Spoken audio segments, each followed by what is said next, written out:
Hello and welcome to Football Kentron, the only English language podcast dedicated to Armenian football. Yes, we do love it that much. Today I am joined by the usual suspects, Armen, Charens, and Tito. Welcome, guys. How are you?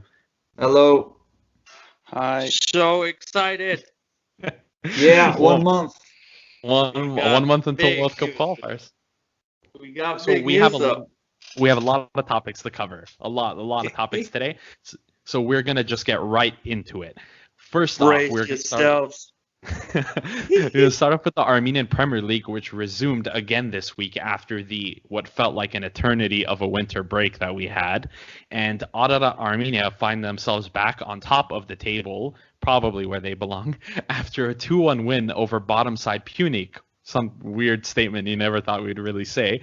Alexander Karapetyan and Wobemar Angulo, both Armenian National Team members, and both debutants for Ararat Armenia, scored goals, one each in that match, and took them to the top of the table.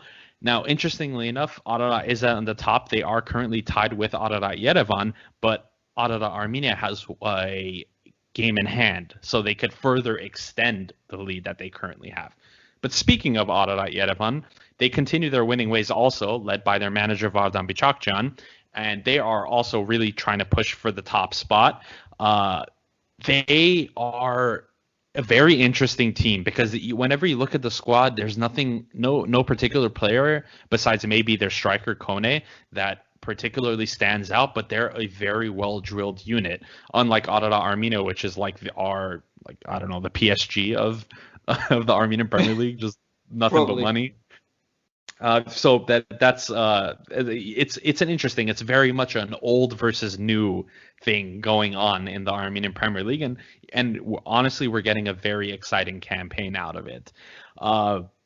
Guys, I know it gets really confusing talking about Ararat and Ararat, but in your eyes, which Ararat team can go all the way and win the league? Ararat Armenia. Yeah. Why? Money? Good question. I think it's probably money, to be honest. It's don't know, but because I they was- got used to it. They have to used to agree winning? with Is them. that what you mean? Yeah, Yeah. I agree. Okay. I mean, Eh, I have some thoughts about Ararat Yerevan because if you see their roster, their squad and stuff, they have a solid team. They have Garen Muratian. They used to have Salomon Udo, about whom we're going to be talking about, but they have Edgar Malakian. They have a lot of players, like good Armenian players, and non-Armenians too, like Artur Danielian, under 21 national team star. They have a good team, a great coach, and maybe not this season, but maybe next season they can win the whole thing. And this speaks volumes, in my opinion, about how competitive the Armenian Premier League became. Like the fact that we're seeing a relegation area being disputed by huge teams like Shirak, Gyumri, and Punic Yerevan. And those two teams have actually good squads too. It just speaks volumes about how competitive the league has turned. Yeah, and I think it's a very good showing for the Armenian Premier League, and shows that you don't necessarily have to have the money to. I'm not saying Ararat Yerevan is a broke club. That's very much not true. But you don't have to be spending as much as Ararat Armenia and Noah are to be competitive in the league. I think that's what they're showing. And I would say the same for Lodi, but I think Lodi's a totally different story on its own. And also, weirdly enough, I'm wearing my Ararat Yerevan 1973 Soviet Cup winners T-shirt right now. Shout out I just Ararat. realized. Yeah, shout out to Ararat. I love that guy. Amazing piece. Yeah. So speaking of money and Armenian football, Noah also resumed their Premier League campaign with an emphatic 4-0 win over FC Van, who just appointed a brand new coaching staff, if I'm not mistaken, and also had a very good start to the season. They were top of the table in the first few weeks, and then they just fizzled out completely. as the season kind of progressed, maybe got hit back down to reality. Van are currently winless in 4 matches, while FC Noah are undefeated in 4 matches. Well, there you go. Interesting tidbit, interesting detail whenever you look at the Armenian Premier League table right now. 3 points separate first place to 5th place. So the title race is still very, very tight. Competitive. We have the outside team right now looking in is Alashkert, which we know is they're kind of used to finishing in the top 4, never really used to winning. But do you guys think that they can maybe push for the top spot or a European spot at this point? I think Noah will, which is Noah? kind of surprising to say. I think Noah has a high chance of going for Europe. Of course, yeah, I agree. Both Ararats and Noah, and I'm hopeful that Urartu can make it all the way for the last spot. I really like the academy Urartu has. Yeah, but that's the thing. We keep talking about these clubs, but then we're forgetting Lori is in great form. Yeah. They're currently in 3rd place. They have, I think the reason why we don't talk about them enough is because they don't really play exciting. They have a goal differential of +1 right now. They have 12 goals scored, 11 goals conceded. So they're clearly a very defensive team, and that's probably why we don't talk about them enough. But defense seems to be doing them right. Yeah, and they got rid of many Armenian players, so That's true. They did. they did. I'm honest.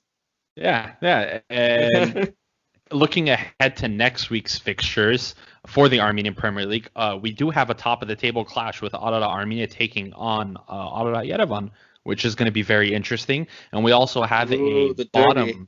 We also have a bottom clash between Shirak and Punic. Wow. Which both teams are currently tied for bottom at 5 points right now. Van is in 7th place with 10. It's kind of sad to see them there, Punic. Like I remember in 2019, I went to the game against Wolves when they were in Europe. So it's kind of sad to see them now at the way bottom where there's no chance of Europe at all. Well, that's crazy because they are still a great team full with so many talented Armenians. They just don't click. It's just not happening for them. And it's crazy to see those 2 giants at the bottom. And shout out to Van because job well done. They are the newcomers. And if we're speaking about money, Van is definitely the poorest competing side in the Armenian Premier League. And they're still not completely bottom. So they deserve to be congratulated. So they're doing something right. Well, I think it would be impossible for us to fathom seeing Shirak or Punic getting relegated. But fortunately, no club is getting relegated this season for the unfortunate reason that Gandzasar Kapan had to withdraw from the competition because Kapan is currently a city in conflict or within the conflict zone with Azerbaijan. We had previously mentioned that in another episode, but we just thought we would reiterate it for the purposes of giving context to the Armenian Premier League. So all these teams are currently safe, and there will be several additional teams coming into the league next year. But there was also some licensing and suspension issues in the 2nd division, which we won't really get into. But that caused some problems, but that looks to be clearing up, and we can expect to see more teams in the Armenian Premier League in the coming future. I think the thing is maybe 14. It might even be 14 teams next year, which the more the merrier. I think Armenia really needs it. Ooh. Well, there wraps up the Armenian Premier League for this week. Moving on. Let's talk ladies. All right, gents. The Armenian National Team is holding a week-long training camp this week in Yerevan, and not only domestic players, but also including a few diasporan players. Armen, I know you're very, very excited about the Armenian women's national team, so tell us a little bit more about them and about what we can expect. What can we expect? Well, we had a couple years ago. Yeah, actually, we had a couple years ago Alashkert Yerevan as a club, focusing a lot on their women's team. They made the UEFA Champions League, I think it was, and they brought from Bayern Munich Maral Arten, which is a star by now in Armenian football for women. And she is actually very young. I think she's 20, and she's already been in several top-notch leagues, as well as the Armenian Premier League. She is clearly the Armenian national team leader. And our national team has not just Mal from Germany. They also have Nancy Avesian from LA, your city, Aram. And as with everything in Armenian football, I know you have a love-hate relationship with Russia, but we have many Armenian women's national team members from Russia, born, raised diaspora from Russia, and playing in Russia. We even had last year, I don't know if she's still playing, a Russian ethnic from Armenia, and I don't know. I mean, we still have to see them play this year. Last year they didn't do all so well, getting a couple draws against Lithuania, and they have to pick it up. But we have to support them because we need them doing good, and hopefully they will do better. We're 100% with them. Yes, we are. And they are currently not going to be playing any competitive games for a while. They're not involved in the current Women's Euros qualifiers, but they will be involved in the Women's World Cup qualifiers that should be beginning at the end of this year, beginning of next year. And the Women's World Cup is set to take place in Australia and New Zealand in 2023. I don't know if we will see the women's there. Hopefully we can. I think it would be great. But there seems to be a really big gap in women's football right now. If you look between the smaller nations that don't have as much invested into it versus the larger nations that do. I think one thing I put in our WhatsApp group was a scoreline picture. You know, we're waiting to share this. It was the Spanish women's national team versus Azerbaijan's women's national team in a European qualifying match, and Spain won 13-0. So just to show you the dichotomy. So we obviously don't really expect the women's national teams to like win 13-0, but we expect the ladies to put their all, which is something we've definitely seen them do in their friendlies, and hopefully move women's football forward, which we are obviously very large proponents of here on Football Kentron. And the federation cannot slack off on that. Like, I agree. Even if we don't play this year, even if there are no friendlies and stuff programmed for this year, that's no excuse. I mean, we have to keep working in developing the sport and every industry for that matter. Yes. We can't afford to be lazy. Well, good luck to the women's team. Hopefully the training camp goes well. I think it's a few more days at time of recording. It will be done by the time this episode goes up, but good luck to them. We hope them all the best. We will be following all of their games, all of their training camps, and we will be discussing them here on the show. Business as usual here on out. Next topic, we're running through them, but because we have a lot of them, we're going to wrap up the winter transfer window as it closed a few days ago. And there's some interesting news that's come out. Tito, can you tell us, give us your thoughts on Udo moving from Armenian Yerevan to Shakhtar Karagandhi, who we initially thought was going to sign for Kaysar, but that move kind of fell through. What are your thoughts on this as move? Always. I think that's a great move.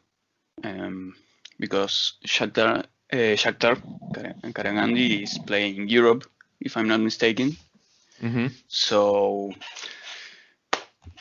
that's good for us. Yurchenko's former team. Shakhtar had several Armenians. Not anymore. They were Kazakh a couple years ago. Now a Nigerian Armenian, so. Armenian first. Armenian, Nigeria, so he's Armenian. Shout out to him. Yeah, he's awesome. He always interacts with us. And, yeah. But Yes, but actually, I he's think gonna that be teammates with in the middle of the park. He's gonna be teammates with Armenian Krasnodar. He plays for Kazakhstan, but it doesn't matter. I mean, he's Armenian, and they're gonna be together. That's amazing. Yeah, it is amazing. So, Tito, do you think a move like this is going to benefit his play for the national team? What are your thoughts on that? of course, he was playing at the Armenian Premier League, but I know that's good for the Armenian football, but having like more competitive plays, he will get better, Yeah. and that will be good for our national team. Yeah, I agree, and I think it's more of a loss for Arada Yerevan, who were really relying on him, and he was Yeah. obviously an integral part of their midfield. But good luck to Udo. Hopefully, he does well. I know they're going to be in the Conference League. Tito, you had mentioned Europe. They are going to be in the Conference League, which as soon as we understand what that is, we'll let you guys know because we don't even really know yet. I kind of understood how it's going to be played, but I don't want to talk because I might say something stupid. So Well, letting him know is at least helpful for us to get the idea of it. What we know is it's basically a subsidiary of the Europa League. It's like a lower version of the Europa League that's meant for countries with lower coefficients, such as Armenia, to get their clubs to be playing European football. But the qualification process for it is the fuzzy part. Like we need to do a little bit of research to understand how that works. As far as I know, Armenian clubs are not going to play Europe League anymore. They are going to go straight to Conference League. And that's the problem because they are going to play against not good teams from top leagues, but there are still clubs from top league. For example, but if they can play against Arsenal, they are not having a great season right now, and they might play Conference League. So what? Yeah. Is that a thing? Wait, but UEFA, is it UEFA Conference League? Yeah, Yes. it's a UEFA. It's UEFA competition. So it's basically the one with like the opposite. What are they trying to pull off? No, so it's the opposite of what they were planning to do with the top teams, like a high prestigious of Champions League. It's the Europa League for Europa League. That's the way to look at it. Yeah. I'm seeing here. Don't see it to amaze me. Jesus. The top 5 leagues have one spot for Conference League, and it should be the 6th place for Premier League. And right now, Liverpool is at the 6th place. So I hate to admit that. Oh, that's no. not good. A resident Liverpool fan, a resident Red. So the way it's going to work is we're not going to have anyone going to Europa League. The only way we can have a team in Europa League is, let's say, what's been happening to Arada Armenia is they have dropped down from Champions League. Yeah, of course. Oh, okay, I get it. So Arada Armenia is so whoever wins the league is going to be the only team that could potentially play in the Europa League. Other than that, they will probably go down to the conference. I was wrong. It's not for the 6th place. It's for the cup. No, it's for the cup winner, the EFL Cup. Eventually, the 7th place. The Carabao Cup. Yeah, Carabao Cup. Yeah. UEFA, man. I mean, they're so weird. By the way, it's so big. By the way, it's like 184 teams. But by the time it gets to the group stage. By the time it gets to the group stage, it's down to 32 teams, though. So if Arada Armenia... but then again, imagine. Well, look at it. So Arada Armenia, 2 years in a row, they lost in the playoff for Europa League, right? And because of that, they didn't get any European football. But now, if the conference was to have happened during that time, Arada Armenia would have been in the group stage for the conference. Yeah, you win some, you lose some. Yeah. It's So all about window luck. closes, the door opens, something like that. Yeah. It's all about luck with the matchups because you never know Yeah. who you're gonna play against. It Yeah. might be Tottenham or it might be a shitty team from Liechtenstein. I don't know. Actually, Liechtenstein has Baduts playing in the Swiss league, so don't underestimate those. So hopefully I think what we can maybe expect is to finally see Armenian clubs in European competition. Hopefully. It's still no guarantee, but I think a club like Noah, who is going to go straight into the Conference League, likely they'll finish top 4. They can probably very easily get to the group stage of this competition because those are like teams like Noah and Ara Armenia would, in my opinion, at least be good enough to get to the knockout rounds of these competitions. Probably, but we'll see. Yeah. We'll see what happens. We'll take that when we get there. All right, next transfer, Armen.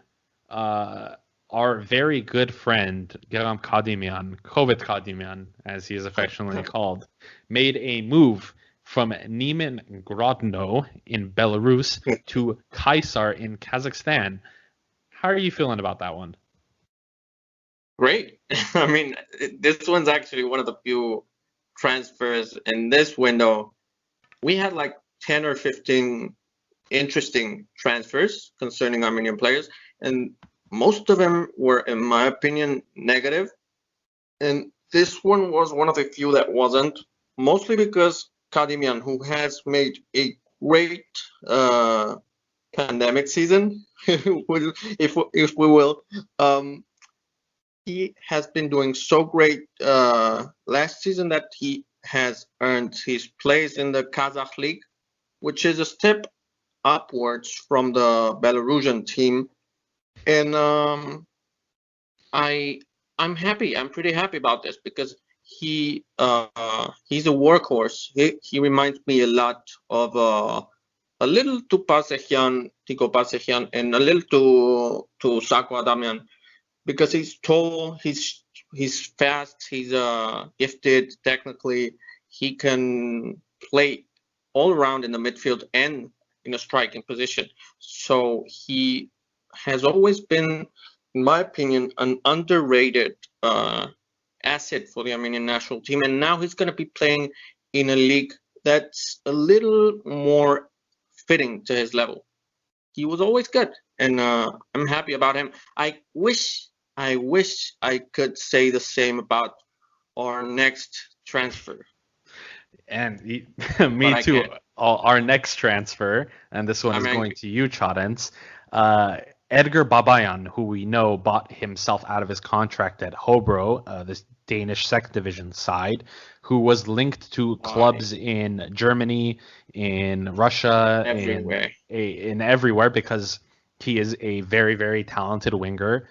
Still in his mid-20s, I guess now, early mid-20s. Scored a screamer against Italy, which raised a lot of eyebrows and brought a lot of attention to him. Finally brought him attention from Serie A. And so he finally made a transfer decision, and he went to a very interesting place. Hang on, I'm gonna go for 1 minute to hit my head against the wall. FC Riga, the Latvian league side, Chadens, but the transfer is a little bit more complicated than that, right? Can you explain it a little bit? Yeah. So we have him joining Riga, as you said, but the thing is, it's a 6 month contract. So when his contract expires, that one, he gets to go another transfer, which is already organized and finalized, which is here in Paphos. I think lately I've got some information that Paphos has made some changes in their management. I think it's a director, if I'm not mistaken. And there were some other changes and investments being made into the club. So I think there's probably more to come from them, like players like Babayan, I guess. Nice. For him personally, I see it as something interesting because Cyprus usually does not get young players like him, especially attackers. They're usually either young or they're usually very old. Yeah. So now it's in between, and it's really interesting, especially that now that he's Armenian, it's going to be really fun to hear about him. The Cypriot league is good though. I mean, probably It's not you wouldn't super, expect though. him. It's good. Man, I mean, they have like 4 or 5 teams that are European level good. We're talking about Apoel, Anorthosis, Omonia, Yeah, both not doing AEL. great. No, they're not doing great, but they are like traditional. They have pedigree. I mean, True. they have a name, and if they get their Yeah. stuff together, they do some pretty good things, and that's a Yeah, little I better think there's potential. than Yeah. yeah. I think we were just disappointed in the fact that it wasn't a maybe top 6 side, because we know that it was very likely he had offers from Russia, and Yeah. Personally I would have preferred he went there instead. Plus Riga. Come on. They're a handball club, according to this note written here by Ahmed during recording. No disrespect, but they're a great team when it comes to handball. But we're talking about football, man. Babayan is a Here's the thing, footballer. though. Like, some players get they go to a place, they go to a team where they don't usually, where they will actually play a lot of games, but it's not high prestige team, which kind of sucks. But then they keep their form. But then He there's was also playing every weekend. exactly. So that's I what I was gonna understand. come to. Like I think it could be any other team. I don't know. Like at this point, It was weird. Come on. So I looked a little bit more into Riga because of this transfer, and I found out that they are a side that's fairly recent. They're formed in 2016, and they're also making a European push themselves. They lost in the 3rd round of the Europa League qualifiers, so it seems like they do have that type of pedigree, and maybe Babayan was brought in as kind of a as like the big money move, because he is, I think, the 3rd most expensive player in Latvia now because of this transfer. So I think he was brought in as kind of that like big guns type move to try to get them into Europe, because I could foresee him extending his stay in Riga an additional 6 months if they are to make the Europa League group stage. I don't think he would qualify with them and then leave because I don't know if this was mentioned, but the owner of Riga and the owner of Paphos is the same. Hence the nature of I the should have transfer. thought so. Yeah, that's what That makes kind of sense. makes it.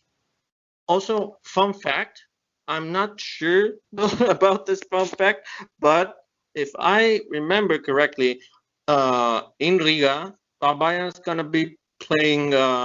He's gonna be the teammate of Armenian ethnic, playing for the Latvian national team, Edgar Vartanyan. So it's gonna be 2 Edgars playing together, but for different national teams, though. Only So- you would have that kind of information. Yeah, Honestly. yeah. Only me. That's why I'm Probably. valuable for Football Kentron. Exactly. We're all valued I- members here. We're all I have equally the valued. random shit. You really do. All right. So next topic we'll be discussing is rumors. So we're going to be looking into some free agents, some transfers that may happen in the future. Let's start with Petros Avratisyan. He, of course, was in Kazakhstan, like who isn't, and he became a free agent, and he was recently found training with Tambov. Currently, the situation is unknown. We don't know if a deal has been made. We don't know if he's been frozen out. We don't know what's going on. One thing we do know is that Tambov is in financial difficulty, and other Russian Premier League clubs have opted to help them out by loaning them players, such as Tigran Avanesyan, our future Lord and Savior, who we will probably never talk about because he probably won't join Armenia. I don't think so. We'll see. I'm hopeful. Wow. We'll see. Next, hopefully Petros gets that sorted out. I know I've been seeing on Instagram he is there still. He's in Moscow. Hopefully deal gets ironed out soon and he can showcase his talents a little bit, because we know his time in Kazakhstan wasn't as successful as we had all hoped, and we know how well he is because of how well he performed. Yeah, Vardar but he had some good stats, though. He had some good stats. Not in the last few months. Not in the last few months. Yeah, of course. He wasn't able to break through as much as we wanted. But speaking of breaking through, a guy who lets a lot of goals break through, Adam Haydarpetyan, your best friend, former Armenian national team goalkeeper, transferred from Balekian Tehran in Iran to Atrau. I don't know how to say another Kazakh club. I really can't figure this one out. But I believe it's Atrau, like with an ut in Armenian. Oh. And it's actually a pretty Armenian filled team now. Okay. All right. Well, I don't think I know where Armenia is currently in the search for a competent backup goalkeeper, because of course our current goalkeeper Yurchenko is old. So, and Adam Haydarpetyan isn't young anymore. He's in his 30s now too. I don't foresee him being called back to the national team, but they're the same age, aren't they? He wouldn't be able to tell, because I think Yurchenko looks a lot older, honestly. I know Yurchenko is 34, and I know Aram is not you, Aram, but Aram Haydarpetyan is not younger than 32. If this fact about those two being the same age is correct, this would be really ironic, because now with Yurchenko in the Armenian Premier League and Haydarpetyan in Kazakhstan, for the first time, Haydarpetyan would be playing at a better level than actually Yurchenko that has been in the Russian Premier League. Yeah, well, that's crazy. I don't. They're both the same age. Oh, they are both the same age. There you go, Tico, our quick Google search expert. and yet Yurchenko is gonna be the starter, because let's face it, he's 2 ages better. Haydarpetyan actually is a couple of months younger. Okay, there you go. Thank you for clearing that. But we do have some options, goalkeeping options. Ivazov, who is currently fighting with Beglarian, I think, right? For the goalkeeping spot at Urartu, they're both seen as the backup options for the national team. I don't understand. Why are they in the same team? No one, bro. Come on, like, after this transfer window, do you understand any of the decisions these people make? My God, don't get me started. Well, just a little bit of bright spot, a little bit of bright news. Varjan Hovhannisyan, who follows Football Kentron, shout out to him. He is currently back in Spain, training with Rayo Vallecano, who he signed a contract with. He is hoping to break into the first team this year. He's 21 years old, so it's not necessarily make or break, but obviously if he was talented enough to be scouted from California to a La Liga club, or I think Vallecano plays second division now. I'm not 100%. But they're La Liga, yeah. They belong in La Liga. Yeah, and so we're hoping that can happen and he can push through. And if that does happen, we would have a very good young goalkeeper for a long period of time. So in Varus we trust. Not to put too much pressure.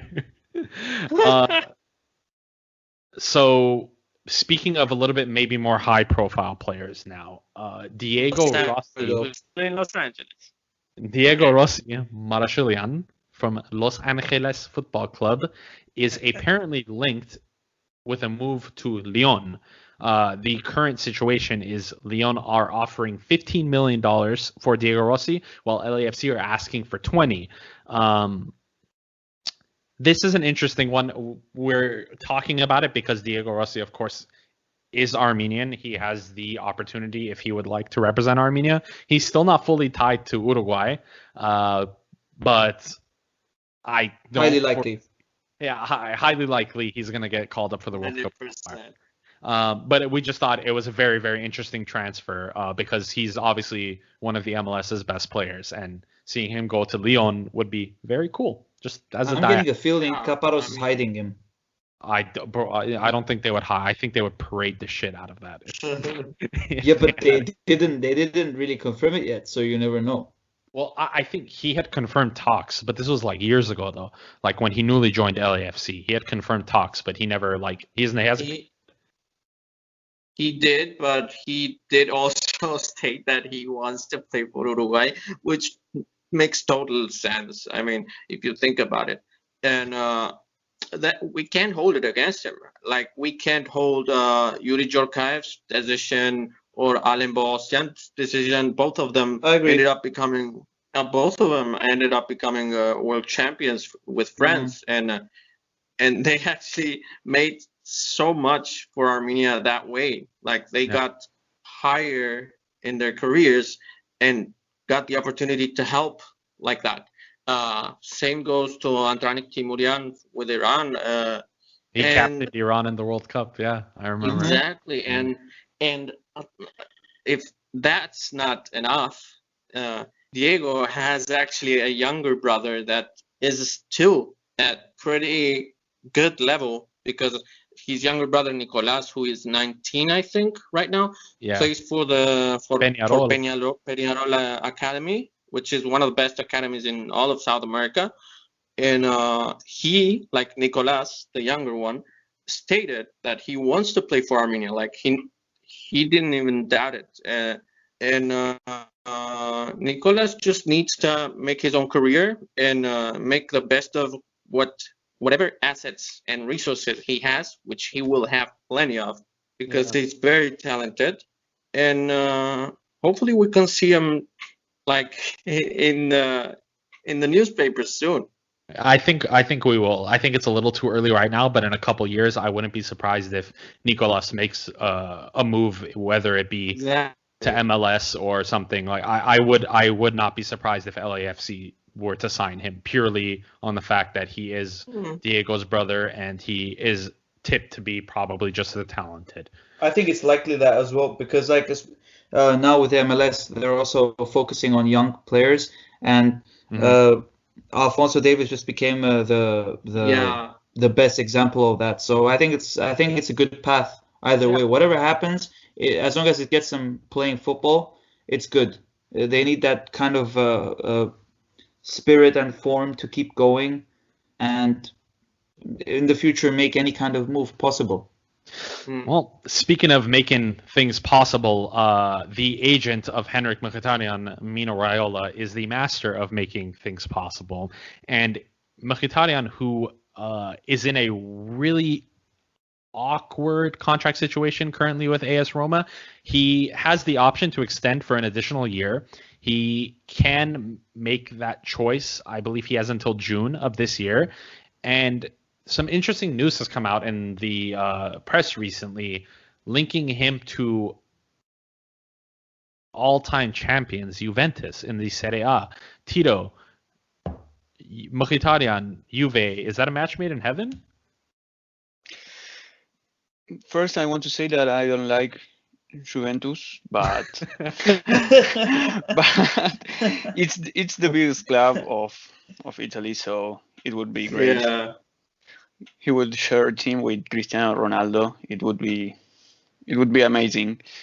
I don't know, because I really haven't seen a Juventus match. He would be coached by Pirlo. He would be coached by Pirlo also. Yeah. I haven't seen a Juventus match in a really long time, so I don't know how they play.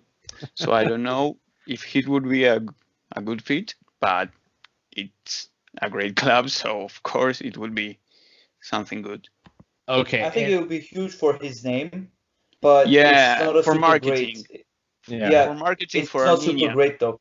It's not super great because they have a lot of players with that potential from now. So from today, they already have players who have a lot of potential to be in the future in the team in the future. So they will already soon they will take their place. So if Miki goes there from this summer, all he's going to be is the rotation in a way. Yeah. And kind of as an example, but his age, yeah, exactly. So his age is, especially for attacking midfielder, you don't know. Like if there's a decline, he's gonna stop. Like he's not gonna keep his form. It's not easy for a player with that age to keep their form. Don't look at Ibrahimovic. Don't look at Milner. They're different caliber. Those are exceptions. Exactly. I think the one thing is there's nothing like Juventus and older attacking midfielders. They just love, like, for some reason they're like a magnet for older players. Yeah, Del Piero and these kind of, I remember so those finesse. To be fair, Heno is a fit training, so I don't think it's bad. Well, what they say form is temporary, class is permanent, and we know Henrikh is a lot more of a class player than a form player. Whether that move materializes or not, we'll wait and see until June. But another move that I think maybe the largest one in terms of the Armenian national team. Oh yes, is Norberto Briasco Balekian, who currently plays for Huracan in Argentina, is linked with a move to Argentinian giants and Tito's favorite club, River Plate. Tito, talk us through this transfer, because it's a lot more complicated than it seems, and there's a lot of misinformation going around, right? Yeah, you can trust Argentinian journalists because they are all trash. But yeah, he was linked to River a couple of transfer windows ago. I don't know, it didn't happen. I don't know why, but it didn't happen. Now it was linked again. And I really see him playing in River because I think he has the style that Marcelo Gallardo, that it's River coach, that he uses. The way that River plays, it's perfect for him. I think it would be first for rotation. It wouldn't be a starter when he comes. Of course. But the starter for River in that position is Matias Suarez, who is kind of old. And yeah, the fun fact, if you want to say it like that, in River is that there are no starters in River. You can be the starter, and in a couple of weeks, if the other guy, the backup, is playing good, he would be the new starter. So it would be really great. I love that. It won't happen now because transfer window ended on Thursday, if I'm not mistaken. But they are talking that he could come in June. It would be really great. He would be playing if River qualifies for the elimination round of Copa Libertadores for the second stage. But yeah, it would be great. I would love to see an Armenian playing for River, and it would be really great right now because we have that fucking shitty sponsor of Turkish Airlines. So I want an Armenian player. Yeah, it would be like a way to neutralize that. Yeah, of course. I would go every Sunday like I do with the Armenian flag. Awesome. But I think it's possible. I think it's the best idea. Yeah, and I think the reason why it hasn't materialized the previous transfer windows is the same as the one why it didn't materialize on this transfer window. And I'm talking about this weird contract clause that is the Huracan board is waiting to be activated or something like that. I'm not good with the finances and legal stuff, but that would make sense. What was weird for me was that the only channel that speak about this was that spoke about this TNT. was TNT Sports.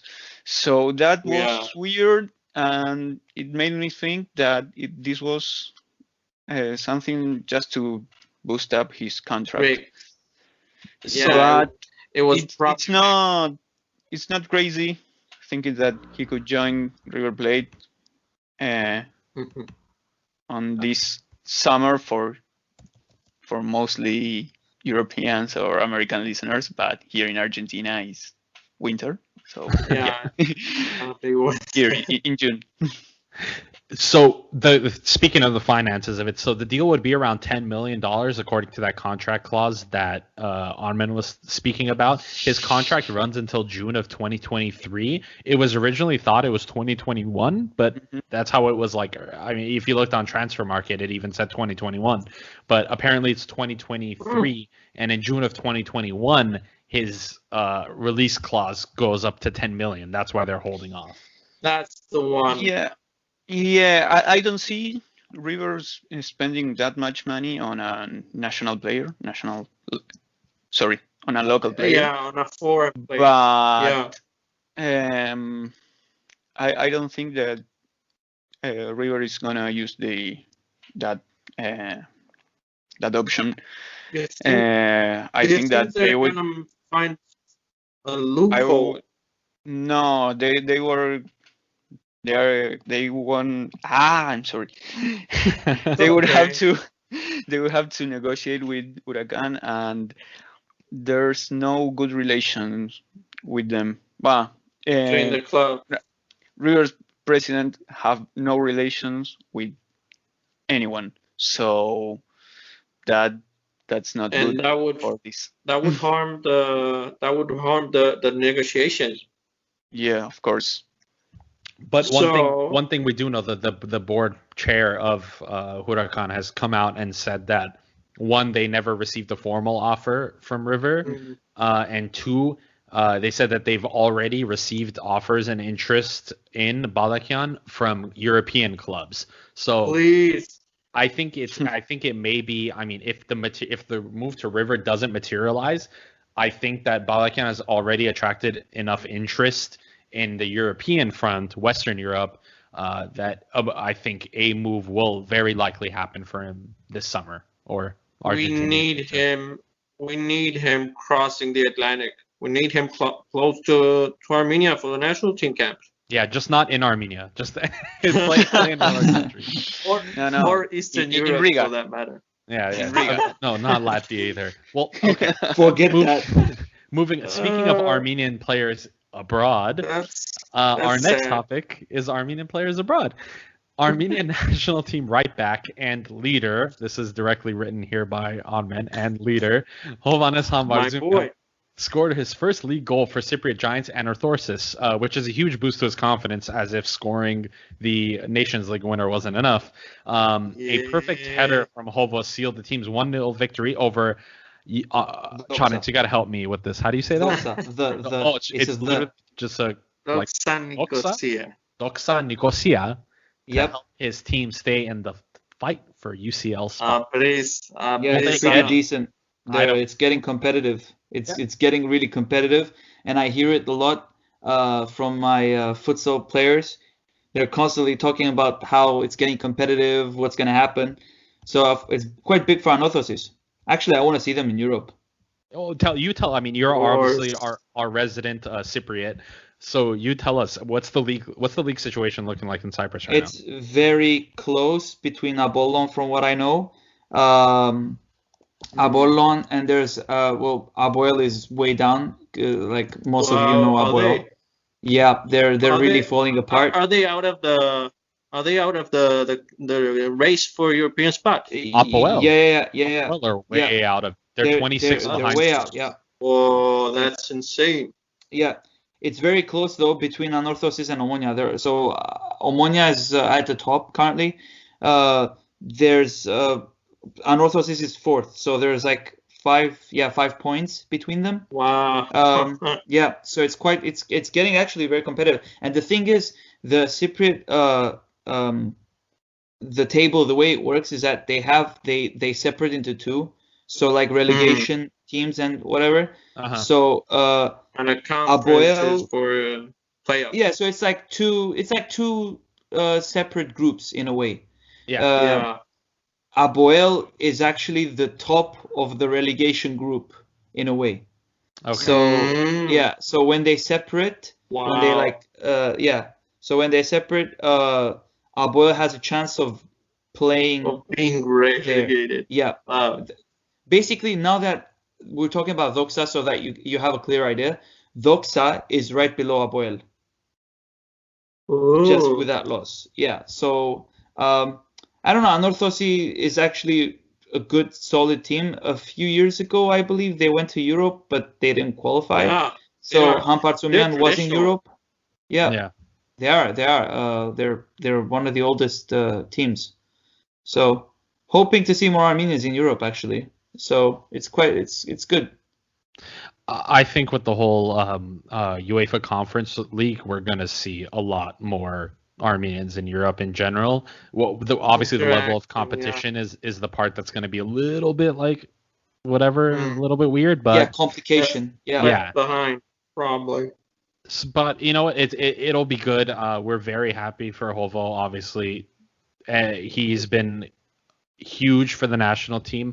I know I personally was very critical of him in that first Macedonia game in the opening, but it wasn't necessarily just him. It was kind of the whole back line in general. And you know, something that Kaparos has really worked on is the movement of the fullbacks. That bad that day. We deserved to at least tie that game. Yeah, again, VAR is going to do wonders for Armenia, hopefully. It was taken from us. Yep. Yeah, and quite bad. Speaking of form and playing time in a high level, Sargis Adamian finally started to get some minutes again for Hoffenheim. This time he played around half an hour in the UEFA Europa League round of 32 match, and he came on with a 3-1 lead. Hoffenheim were leading Mold 3-1. Sako managed to draw a penalty literally with his first touch within 30 seconds of coming on. So won a penalty. Dabur stepped up and he missed. and it literally went down. He should have let Sako take that penalty. He should have, but I think he was on a hat trick or whatever, or something like that. You wanted to get that hat trick, the selfish guy. Not only that, I think there was 2 other occasions where Dabur could have laid the ball off to Sako to have a clear shot on goal within the 6-yard box, and he didn't do it. He's not happy. Yeah, and he's not happy right now. He's not. And today they just played a match. They won 4-0, I believe. He came on in the last 10 minutes again off the bench. They scored the 4th goal with the last kick of the game, and you could see as the goal went in, he didn't celebrate with his team. You know, everyone ran to the goal scorer. He didn't care. He's clearly out of favor. He said he had offers from abroad, specifically mentioning Krasnodar, but he said he wants to stay where he is. He does not want to leave a top 5 side. He doesn't want to leave a top 5 European league, and he wants to be competing in Europe. So if Sako Adamian is going to make a move, it will very likely be a lateral move to another top 5 league team. I bet it's gonna be a Bundesliga side. What? I bet it's gonna be Bundesliga. No, I bet it's gonna be Bundesliga. And furthermore, today they beat Werder Bremen 4-0, and this side they beat Werder was interested in Sako not long ago, so might as well, right? He needs to get out.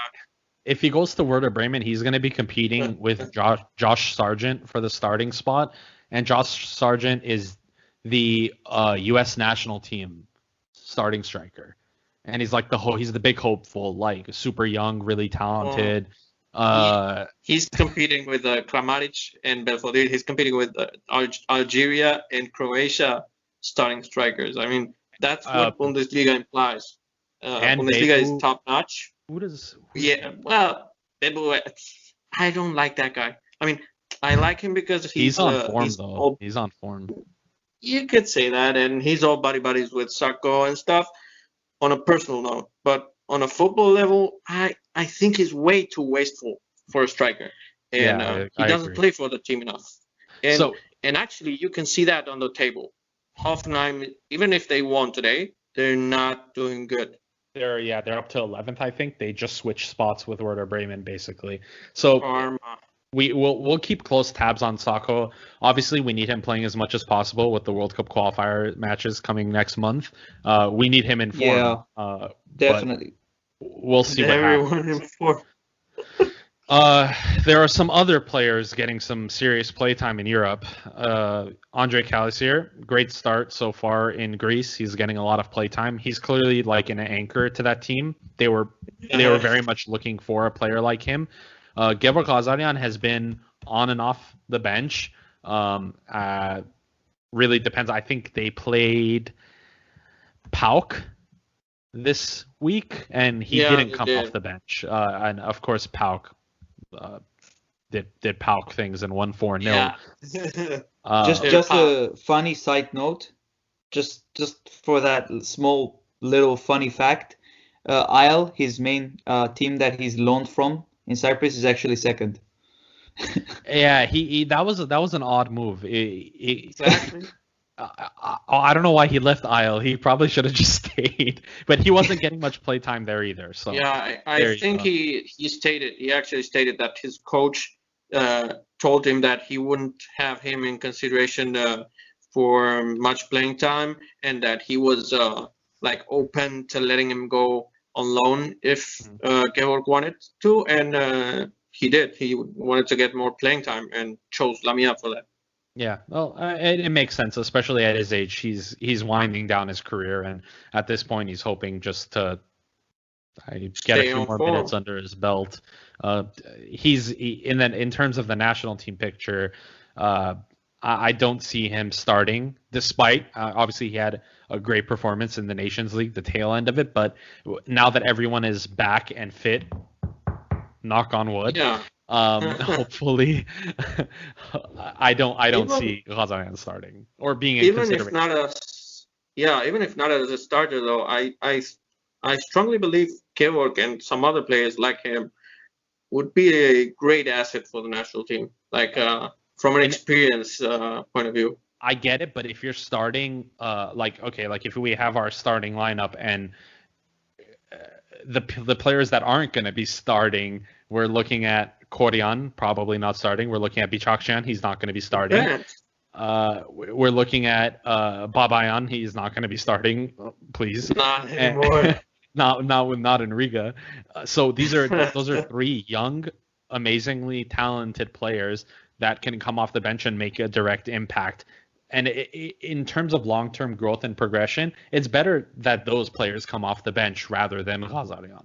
But obviously, it depends on the scenario. But I would rather have Vahan come off the bench, and I think most people would agree. But now I think there are 5 substitutions allowed. Yeah, there so are. That opens the alternatives a little bit. For now, I don't know. I don't know if that's going to be the case throughout the whole World Cup qualifiers. It might be. That should stick. That's just stick, in my opinion. Well, okay. So we had spoken about 3 young options, right? But there's a 4th now. We have a 4th option. A new member of the Armenian National Team has been announced. Central attacking midfielder Eduard Spertsyan, the 20-year-old Krasnodar player, has fully committed to the Armenian National Team. The Football Federation of Armenia announced earlier this week that Eduard had made the commitment to join Armenia, and that they confirmed he will be called up into the squad for the March World Cup qualifying matches.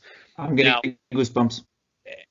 Eduard Spertsyan made his Champions League debut for Krasnodar this season against Chelsea, which was great. I mean, as Armenians, we don't get to see our players in Champions League very often, and to see a young talented player come on was great. It was a great moment for all of us, and at that time, we weren't sure if Eduard was going to commit to Armenia, but the Football Federation did it. I don't know how. They somehow convinced him. But we have a couple of concerns. So Eduard is clearly a very, very talented number 10. No doubt about that. But his contract currently runs out at the June of this year, and he's going to be a free agent, meaning he's assigned for wherever he wants. He's currently been frozen out of the Krasnodar side, despite having a plethora of injuries, but he keeps on shining for the second team. What are your guys' thoughts on Spertsyan, and what are your thoughts on where he could potentially go in the near future? Let's start with Tito. Give us your thoughts. Well, this is huge for us. This was a player that I wanted. I don't know if it's like, I don't know how to say it, because all young Armenian players that we see in different leagues, they are all from attacking midfielders or strikers. So we have a lot of players in that position. I really liked Korean. I really like Korean in the Nations League. So I don't know. Maybe Korean can play on the wing, and he can play as an attacking midfielder on That's the a center. great idea. On the center, we also have Balekian on there. So it's going to be good for the competition in the positions. I don't know, but yeah, of course. And what I wanted to say is that when he played against Sevilla, I don't know what the fuck did they do, because he almost played like a left back, and he had to defend Lucas Ocampos, and it was impossible for him. He's not a defender. He's not even a winger. He played like he's an inside 20 midfielder. minutes. It didn't make sense. I think the thing is he's still considered a youth player, and a lot of managers, whenever they have a youth player, they kind of tend to try them out in different positions, which makes absolutely which makes sense, but that was bad. That was That was really bad. No doubt he's talented, and no doubt he's an inside midfielder. The only doubts we currently have are about where he's going to be playing in a few months' time. Chadens, a player at his age, 20 years old, has already made that commitment to Armenia, which is honestly unprecedented. Where do you see him going? What do you think? Well, I cannot really predict. I'm not sure where to predict that he can go. Even though I predicted for many other players with specific teams. But I can predict that he's very likely to go to any other European team. Why? Because, like we mentioned before, like Tito said, he played against Sevilla. He featured in a group where it's one of the teams where one of them was Chelsea. So a lot of investment they can make on a player like that. Yep, it was. Sevilla, they're the Caparros relations.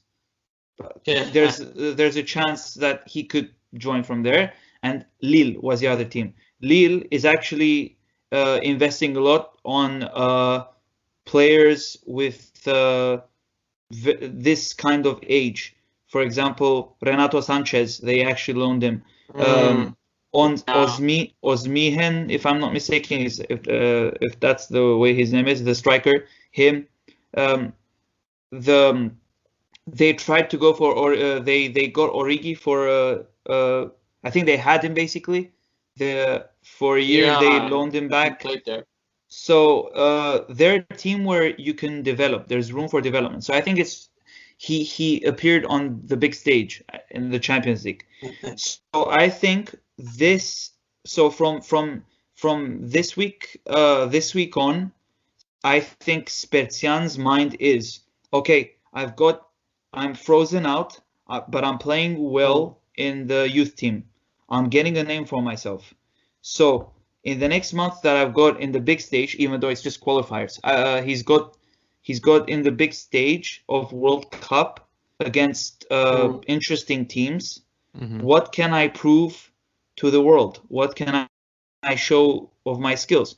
So I think the next few months got until everything. exactly until the next the next time that his contract will run out, which is June, I believe, right? June, July. That's when usually the contracts Yeah. finish. Yes. But until that time, I think it's his time to show what he can do. 3 games for Armenia, and the rest is the club games. So, speaking just statistics and just to give the listeners an idea and more context about his form, for Krasnodar 2, he's played 21 matches and he has 12 goals and 4 assists. So he has a goal contribution every 152 minutes. He is playing extremely well for Krasnodar 2. That's without a doubt. And we obviously know that he is going to be coming into the national team, and that's a guarantee. But we don't know whether he's going to get the play time or not. We're assuming they're going to tie him up, and they're going to get the play time. They're going to give him minutes as soon as possible just to lock him into Armenia. But Armen, do you think maybe that Spanish connection that the federation has now might work in Eduard's favor? Or do you think there was maybe something like that discussed? What are your thoughts? I didn't understand the question. Do you think the Spanish connection that the Football Federation currently has with our with our manager Joaquin Caparros, with the former director of football, do you think that they had maybe any sort of persuasion or any sort of promises to ease the transition into playing for Armenia, knowing how that would affect his club career? I mean, I know for a fact that Caparros has been focusing on youth development and getting Armenian youth from diaspora to the Armenian national team. He has been focusing constantly on his press conferences about how to manage like personnel, like the human personnel, to appeal to a young footballer that has a lot of potential. He has been going on, and I welcome this.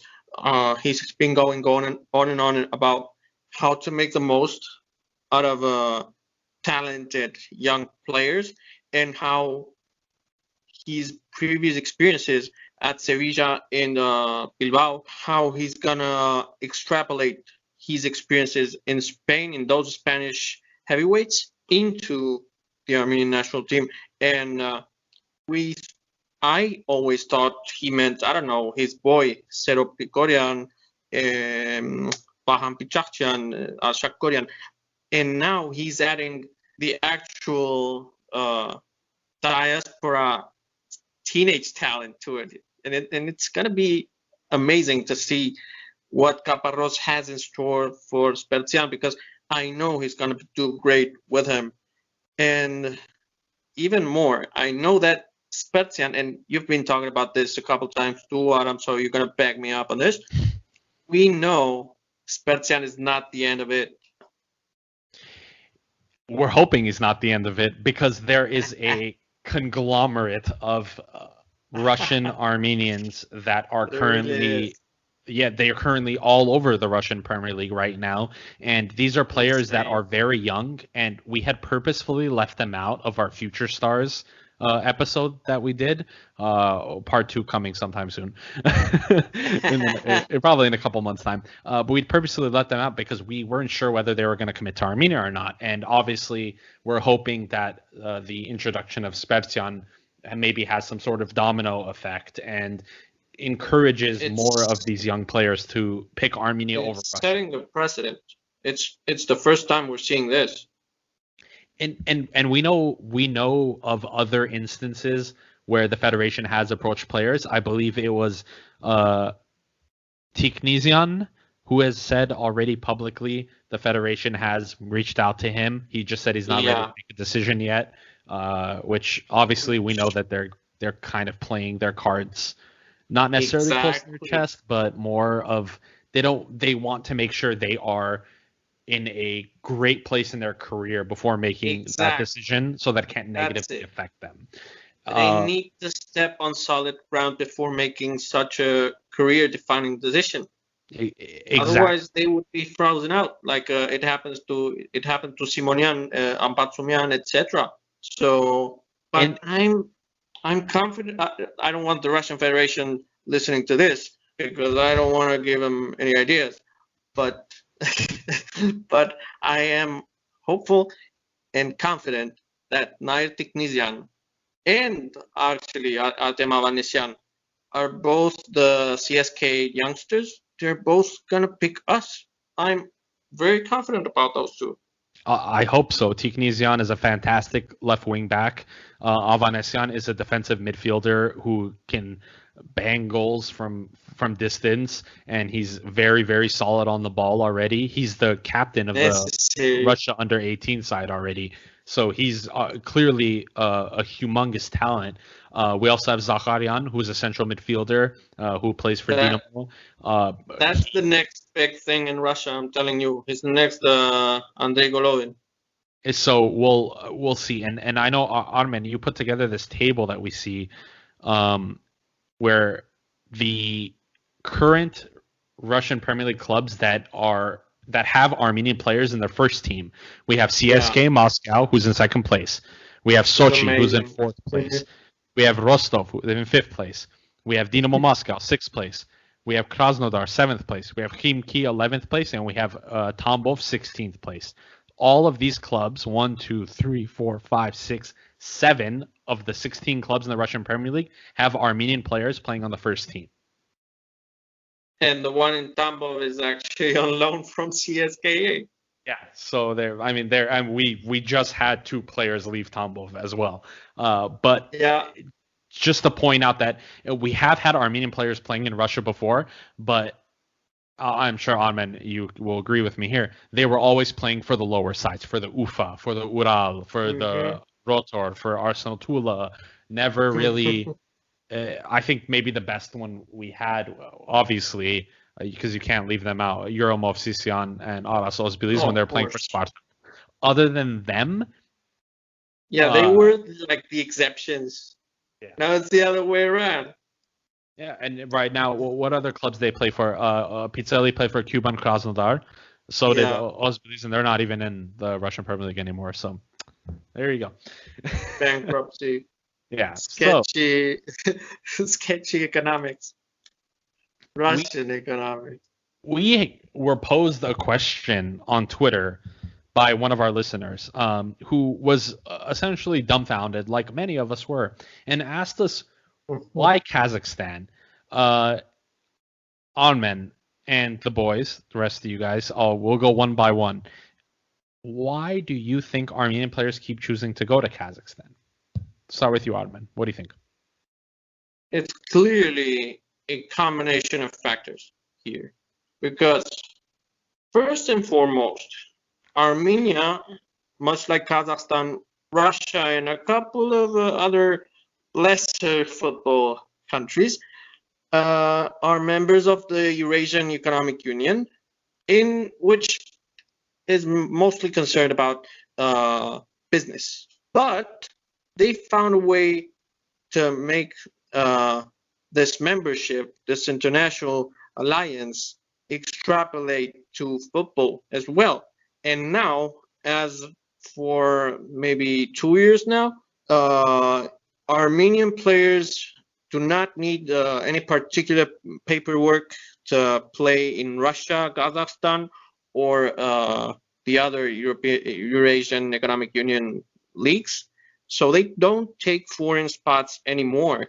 I remember there was a lot going on about this, and actually, once this was issued, once this new measure was issued, it was the final enabler for Khoren Bayramian, David Yurshenko, and Arshak Goryan, among others, to finally accept the invitation to play for the Armenian national team.